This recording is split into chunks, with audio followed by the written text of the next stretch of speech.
हाय, good morning मेरे सभी छात्र, मेरे जितने भी व्यूअर्स हैं। मैं आज तमाम मेरे व्यूअर्स को, मेरे जितने भी छात्र हैं, उन्हें सुभाष चंद्र बोस की जन्म जयंती पर मैं शुभकामना देना चाहता हूं। आज का दिन संपूर्ण भारतवासियों के लिए एक विशेष है, क्योंकि आज ही के दिन सुभाष चंद्र बोस जो हमारे हीरो थे, जिन्होंने अपने जीवन को अपने देशवासियों के लिए समर्पण किया था। ऐसे महान नेता का हमारे देश, हमारे इस भूमि में जन्म होना हम संपूर्ण भारतवासियों के लिए एक फक्र और एक गर्व का विषय है। सुभाष चंद्र बोस का जन्म 23 जनवरी 1897 में उड़ीसा के कटक में, जो कि उस समय बंगाल प्रांत का ही एक महत्वपूर्ण हिस्सा था, उस क्षेत्र में सुभाष चंद्र बोस का जन्म हुआ था। उनका पिता का नाम जानकी नाथ बोस और माता प्रभावती देवी थी। क्योंकि सुभाष चंद्र बोस का जन्म एक संभ्रांत, एक संपन्न परिवार में हुआ था, इसके लिए प्रारंभिक समय में उनको जीवन में शिक्षा प्राप्त करने के लिए कोई विकट परिस्थितियों का सामना नहीं करना पड़ा। बचपन से ही ये बहुत ही अच्छे छात्र थे।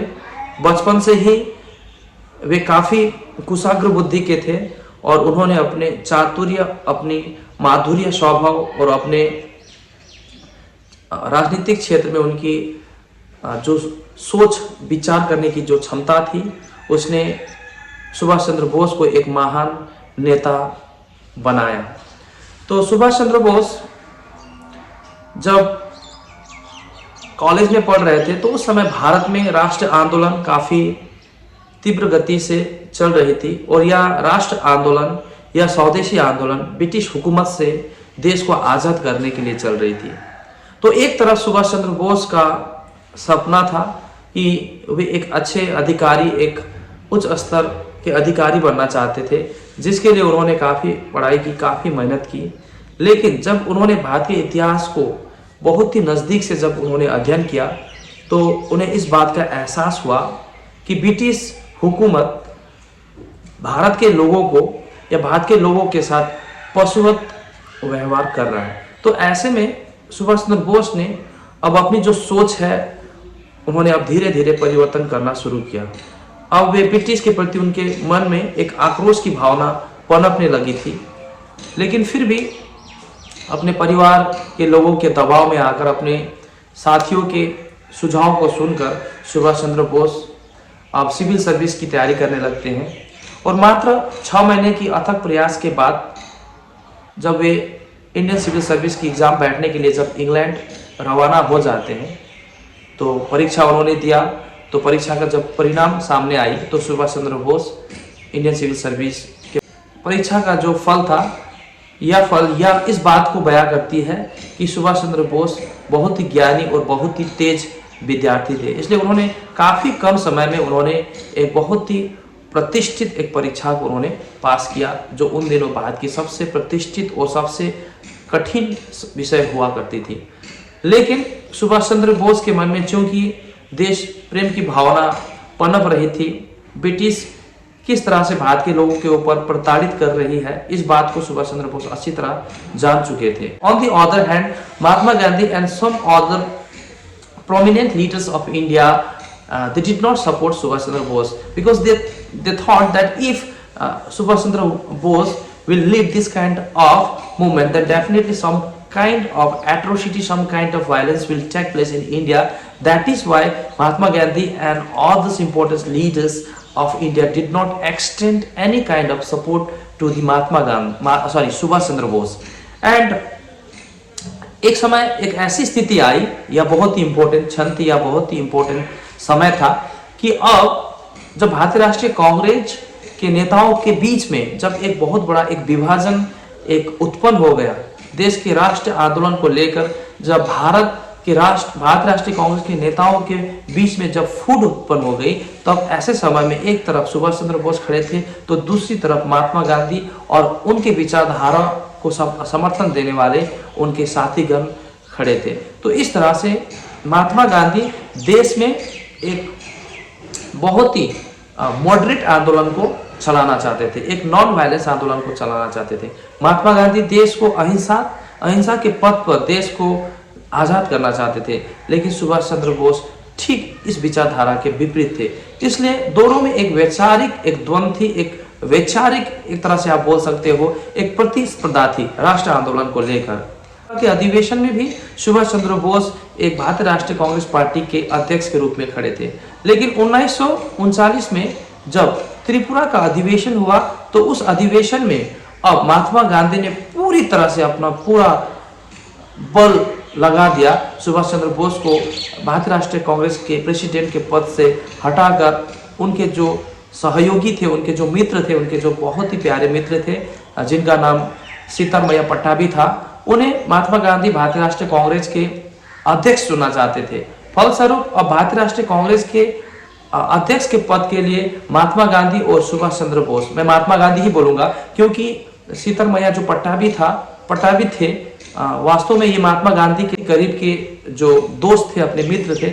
इसलिए भारतीय राष्ट्रीय कांग्रेस का अध्यक्ष का जो अधिवेशन था 1939 का, जिसे त्रिपुरा अधिवेशन के नाम से जाना जाता है, वास्तव में ये सीतारामैया पट्टाभी और सुभाष चंद्र बोस के बीच में या लड़ाई ना होकर या महात्मा गांधी और सुभाष चंद्र बोस के बीच में एक वैचारिक एक अध्यक्ष के लिए लड़ा गया एक प्रतिस्पर्धा थी।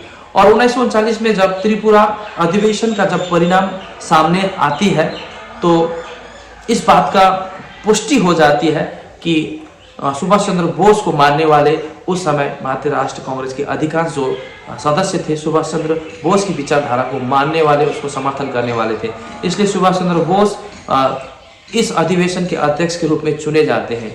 लेकिन बड़ी दुख की बात है, अध्यक्ष के पद में चुने जाने के बाद भी सुभाष चंद्र बोस भारतीय राष्ट्रीय कांग्रेस के किसी भी विषय पर अपना निर्णायक भूमिका नहीं दे पाते थे। हमेशा उन्हें अड़चन, हमेशा उन्हें एक अपोजिशन का उन्हें एक फेस करना पड़ता, अपोजिशन को एक सामना करना पड़ता था। इसलिए सुभाष चंद्र बोस अब उन्होंने निर्णय ले लिया, क्योंकि उन्होंने स्वप्न देखा था देश को आज़ाद करने के लिए, और सुभाष चंद्र बोस मानते थे कि इस तरह से अड़चन आने से ब्रिटिश के अगेंस्ट में कोई एक बहुत बड़ा एक कार्रवाई नहीं की जा सकती है और देश को आज़ादी मिलने में एक विलंब हो सकती है। इसलिए सुभाष चंद्र बोस ने निर्णय ले लिया भारतीय राष्ट्रीय कांग्रेस की पद से रिजाइन देने के लिए। फलस्वरूप उन्होंने भारतीय राष्ट्रीय कांग्रेस के पद से उन्होंने रिजाइन दे दिया और उसी वर्ष 1939 में उन्होंने फॉरवर्ड ब्लॉक की स्थापना की और इस फॉरवर्ड ब्लॉक के माध्यम से उन्होंने देशवासियों को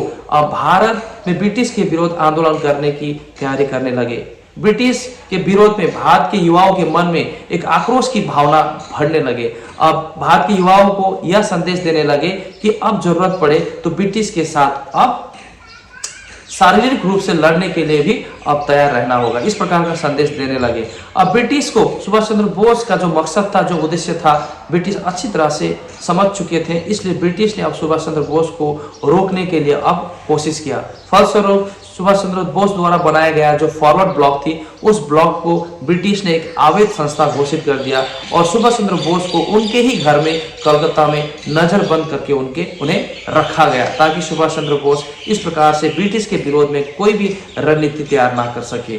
लेकिन सुभाष चंद्र बोस के मन में, चूंकि मैं बोल चुका हूँ, देश को आजाद करने के लिए एक दीपक जल चुकी थी, इसलिए सुभाष चंद्र बोस दिन रात उस बंधन से मुक्त होकर कहीं जाकर देश के लिए एक सेना खड़ा करने की स्वप्न देखने लगे। फलस्वरूप 1941 ईस्वी में सुभाष चंद्र बोस एक पठान का एक सहायता मदद पाकर एक रूप धारण करके वे अपने ही घर से अब वो निकल जाते हैं, रिलीज हो जाते हैं उस जगह से। तो सबसे पहले ये कहा जाता है कि भारत से निकलने के बाद सुभाष चंद्र बोस अफगानिस्तान पहुंचे और अफगानिस्तान से होते हुए सुभाष चंद्र बोस जर्मनी पहुंचे। और उस समय कि अब जब हिटलर को पता चला कि सुभाष चंद्र बोस एक बहुत बड़ा एक उत्साह लेकर, एक बहुत बड़ा एक डिसीजन लेकर भारत को आज़ाद करने के लिए जर्मनी पहुंचे हैं, एक सेना, एक संगठन को बनाने के लिए, तो चूंकि सुभाष चंद्र बोस और हिटलर दोनों का मकसद ब्रिटिश को हराना था, इसलिए हिटलर ने सुभाष चंद्र बोस को अपने भूमि में स्वागत किया और हिटलर ही वह व्यक्ति था जिसने सुभाष चंद्र बोस को नेताजी का नाम से पुकारा। फलस्वरूप जर्मनी ने सुभाष चंद्र बोस को भारत को आज़ाद करने के लिए हर संभव सहायता मदद प्रदान करने का उसने आश्वासन दिया। और उसी समय क्योंकि सिंगापुर में भारतीय राष्ट्रीय सेना का गठन रासबिहारी बोस कर चुके थे, इसलिए रासबिहारी बोस को यह खबर होती है कि सुभाष चंद्र बोस भारत छोड़कर जर्मनी पहुंचे हैं। और उस समय भारतीय राष्ट्रीय सेना का जो ग्रिप था वो कमजोर हो रहा था, इसलिए रासबिहारी बोस ने सुभाष चंद्र बोस को सिंगापुर बुलाया और सिंगापुर बुलाकर रासबिहारी बोस ने सुभाष चंद्र बोस को भारतीय राष्ट्रीय सेना का संपूर्ण कार्यभार सौंप दिया। और सुभाष चंद्र बोस ने इस तरह से भारतीय राष्ट्रीय सेना को अच्छी तरह से मजबूत करके भारतीय राष्ट्रीय सेनाओं को कई ब्रिगेडों में बांटकर, नेहरू ब्रिगेड, गांधी ब्रिगेड और झांसी ब्रिगेड में बांटकर अब भारत में ब्रिटिशों के ऊपर हमला करने के लिए रणनीति तैयार करना शुरू किया। और भारत की सेनाओं को सुभाष चंद्र बोस ने एक बैटल क्राई, करो या आजादी दूंगा, इस प्रकार की बैटल क्राई सुभाष चंद्र बोस ने अपनी सेना को दिया। साथ ही साथ उन्होंने ये कहा, दिल्ली चलो, क्योंकि देश को आजाद करना है। इस तरह से अब सिंगापुर से होते हुए, और उस समय जापान ने भारत की सेना को बहुत बड़ा सहायता मदद प्रदान किया। और उस समय जापान की सेना, वायुसेना, भारत की पूर्वी सीमा से होकर जापान की जो सेना है वायुसेना, ऊपर से ब्रिटिश सेना के ऊपर बम गोलाबारी बरसाकर भारत के थल सेना को भारत के आंतरिक हिस्सा में प्रवेश करने के लिए सहायता मदद प्रदान कर रहा था। तो इस तरह से भारत की जो सेना है कोहिमा, इम्फाल से होते हुए भारत के पूर्वी क्षेत्र को अपने अधिकार, अपने कब्जा में करते हुए, भारत माता की जय हो का गश्त लगाते हुए, भारत की तिरंगा झंडा को फहराते हुए अब भारत की सेना भारत के पूर्वी क्षेत्र से होकर अब अपने अभियान को पूरी करती है, अभियान को शुरू करती है। लेकिन बड़े दुख की बात है, उस समय आप जानते हो 6 अगस्त और 9 अगस्त 1945 में अमेरिका के द्वारा जापान के हिरोशिमा और नागासाकी के ऊपर परमाणु बम गिरा दिया जाता है, जिसके कारण अब जापान भारत के सेना को हथियार और राशन पानी प्रदान करने में असमर्थ हो जाता है। तो ऐसे समय में भारत की सेना भले ब्रिटिश की सेना के साथ काफी देर तक नहीं लड़ पाते थे, भूखे पेट लड़ पाना संभव नहीं था और हथियार का भी अभाव हो चुका था। और भारत के कई सेनाओं की मरने की संख्या भी काफी ज्यादा हो रही थी। तो ऐसे समय में अब भारत की सेनाओं को ब्रिटिश के सामने आत्मसमर्पण करना पड़ा। ये बहुत बड़ी दुख की बात है। और उस समय जब सुभाष चंद्र बोस को इस घटना की खबर हुई तो सुभाष चंद्र बोस बर्मा में थे। बर्मा से होकर सुभाष चंद्र बोस फॉर्मोसा द्वीप की ओर जा रहे थे, ये सोचकर कि फिर से भारतीय राष्ट्रीय सेना का गठन करके उनकी जो लंबी स्वप्न है उसको पूरा किया जाए। लेकिन बड़ी दुख की बात है, 18 अगस्त 1945 में भारत के राष्ट्रीय hero, national hero Subhash Chandra Bose की प्लेन क्रैश में मृत्यु हो जाती है। और भारत को आज़ाद करने के लिए जो सुभाष चंद्र बोस ने जो स्वप्न देखा था वो अधूरा रह जाता है। तो इस तरह आज के इस विशेष दिन पर सुभाष चंद्र बोस ने देश के लिए, आज़ादी के लिए किए गए उस योगदान की आज हम सराहना करते हैं। और सुभाष चंद्र बोस में जो राष्ट्र प्रेम की भावना जो ओतप्रोत थी, उस भावनाओं को सच में हम उसकी सराहना करते हैं। और देशवासियों को हम आग्रह करते हैं कि आज देश आज़ाद हो चुकी है, आज ब्रिटिश के अगेंस्ट में लड़ने का कोई जरूरत नहीं है। लेकिन हमारे पूर्वजों के द्वारा एक आज़ाद भारत का जो उपहार हमें मिला है, उस आज़ाद भारत को अब आगे प्रगति के मार्ग पर ले जाना, ये सभी भारतवासियों का एक कर्तव्य है। और उस कर्तव्य का निर्वाह करने के लिए मैं तमाम मेरे इस चैनल के व्यूअर्स, मेरे विद्यार्थियों को और संपूर्ण देशवासियों को मैं हार्दिक अनुरोध करता हूँ। जय हिंद, जय Bharat. Thank you very much, bye bye.